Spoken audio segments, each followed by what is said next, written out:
conversation. You're not going to get in trouble. Let's get down to what we're going to, what I'm trying to find out. I mean, I know that's something that has worked for me, but like I said, I'm concerned about the teenage years, so I guess we'll table some of these tips that you might have for later on, because my first question is, why is alcohol and drug use declining over the past year? That is a good question, and I actually was surprised to see that. I do think with the issues we have with prescription pill epidemics and legalization of marijuana, there is more education happening nationwide on drugs and the effects of drugs. So clearly that's having an impact, and I'm pleased to see that, because I've said for many years that education is the key to this issue. But sometimes you look in your environment where you are, and you think, well, that doesn't make sense to me. That study result doesn't prove out what I'm seeing in my local environment or my neighborhood, or So again, people have to remember it's a nationwide, study, and I was happy to see it. I was also quite surprised. So I can only attribute it to the education that's actually happening on the subject of these drugs. So Tammy, I know you're the executive director of the Suncoast Rehabilitation Center. Is that in Clearwater, Florida? Is that where you're located? No, it's actually in Hernando County. It's Tampa Bay area, generally. Okay. Yeah. Got you. But it's in Florida, yeah. Okay, because I lived in, I would say about 12, 13 years ago, I lived in Valrico, Florida. I don't know if that rings a bell for you. Yeah, I've heard the name. But, okay. Yeah, okay. Yeah, for sure. Because I saw the 727 area code, and I said, okay. So tell me this, why is marijuana not declining in teens, and what can be done to prevent an increase? Well, I would say that marijuana is not declining because of what I said, because the perception of harm of marijuana is decreasing. People are pushing that, it can be used for medical use now, and, it's being legalized, like wildfire across the nation. And not only for medical use, but for recreational use. And it really sends a very strong message that, well, it's no big deal. So that's concerning, and I think that's part of the reason. And the more that occurs, there will be an increase in use. There's just no doubt about that. So I think what can be done about it, again, is I've talked to so many parents that don't even understand what marijuana is and what it consists of and what scheduled drug it is. And, it's a dangerous drug. It's not a minor, people argue that it was, it's a plant made by God. Well, it's actually not true anymore. And so really understanding what it is and the effects of it, and being able to talk to your kids and allow them to communicate and ask questions openly where they won't be punished or, is the best way to combat drug use in your family and with children. And I do it with mine all the time. So tell me, what are the long-term effects of marijuana use? Well, there are studies now that long-term effects include schizophrenia, but lowered IQ, the short-term effects alone are so problematic with, the distorted perception of, the here and now and your reality, loss of coordination, slowed reaction time, problems thinking and remembering things, increased heart rate.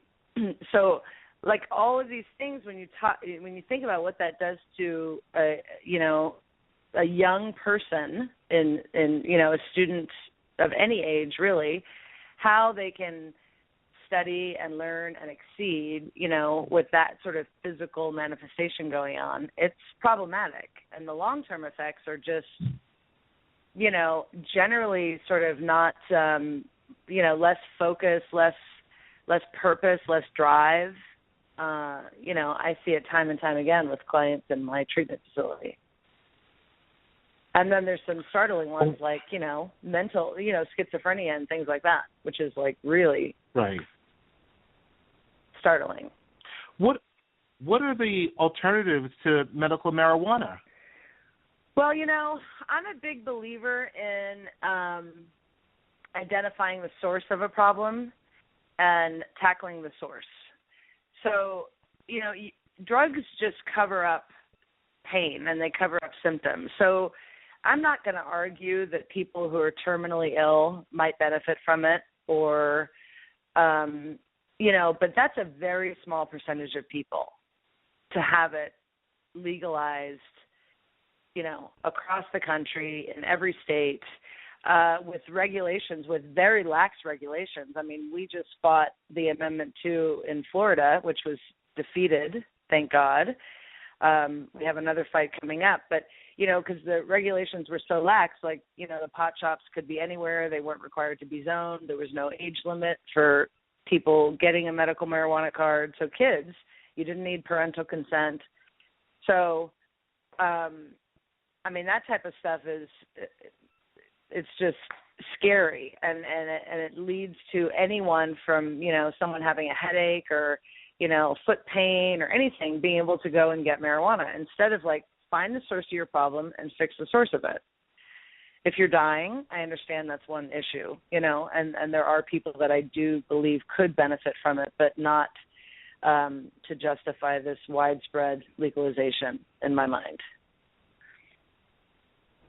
I have 3 questions that are parent-related, but the first question I'm going to ask you is, what drug education programs and strategies are most effective?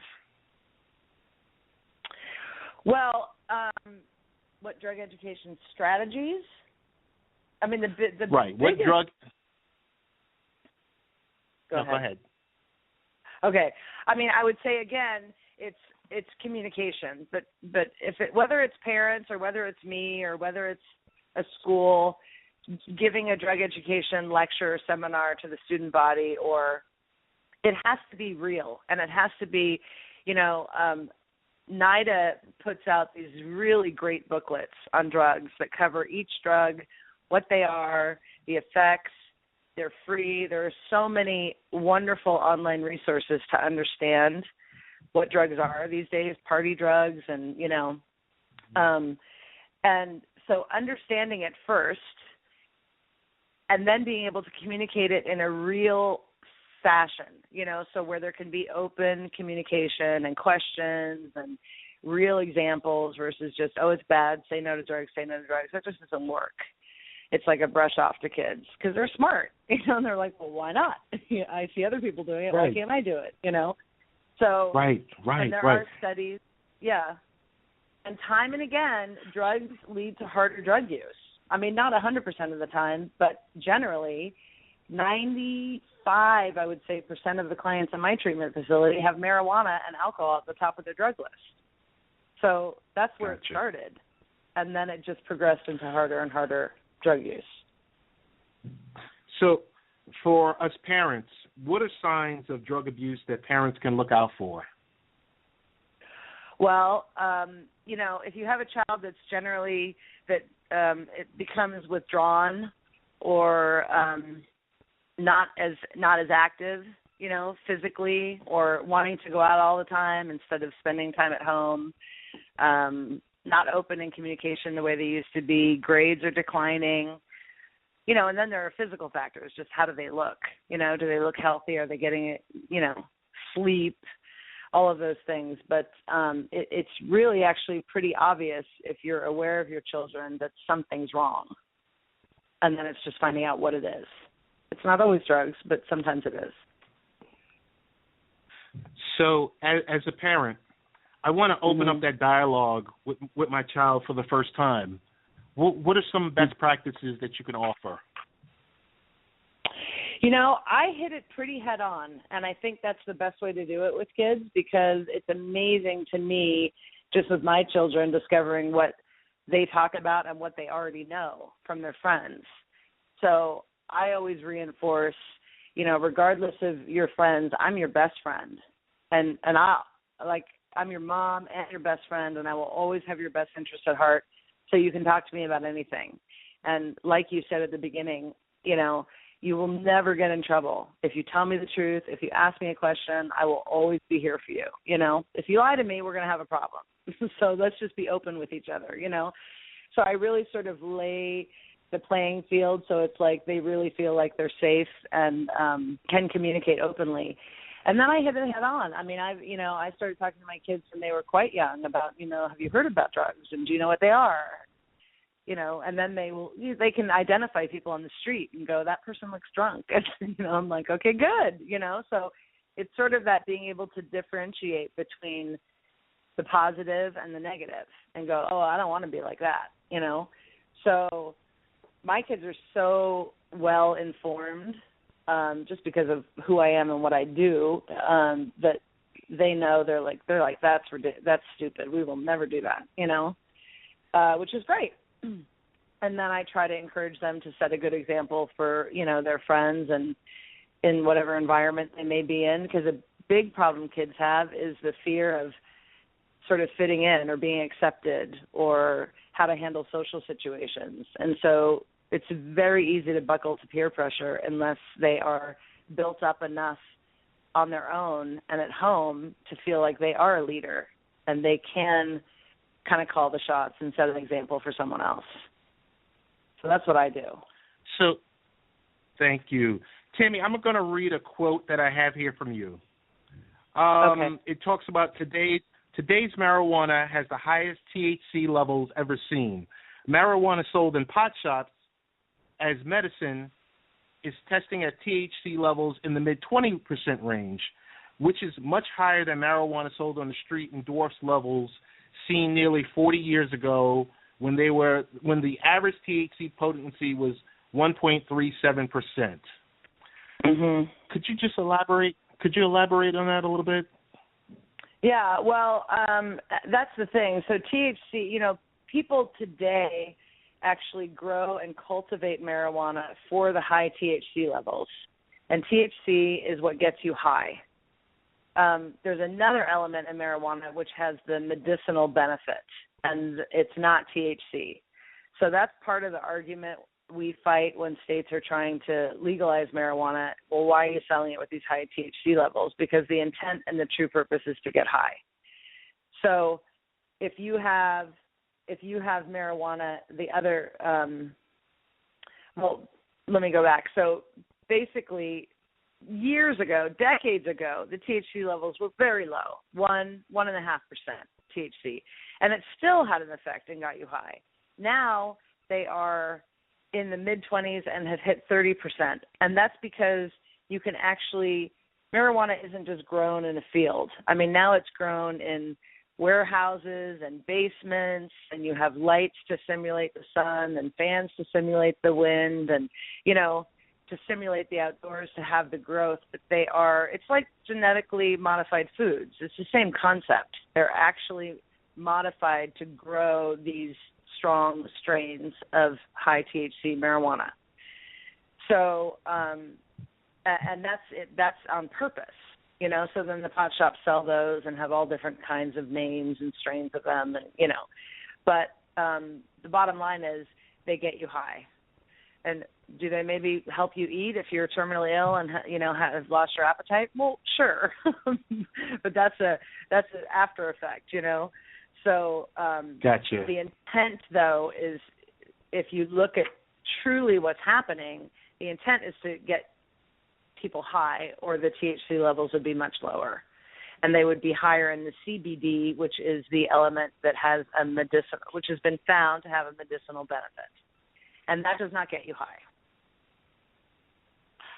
Tammy, tomorrow on latenightparents.com, we're going to release a blog from you that offers tips on how to talk to your kids and teens about drug use. I'm just going to run through the topics really quick because we're a little short on time, but I'm going to say start at an early age. Make sure your child knows that you're a safe person to come to for help. Have an honest dialogue. Remind them that even prescription drugs can be abused. fully inform teens of the risk of involved in drug and alcohol use.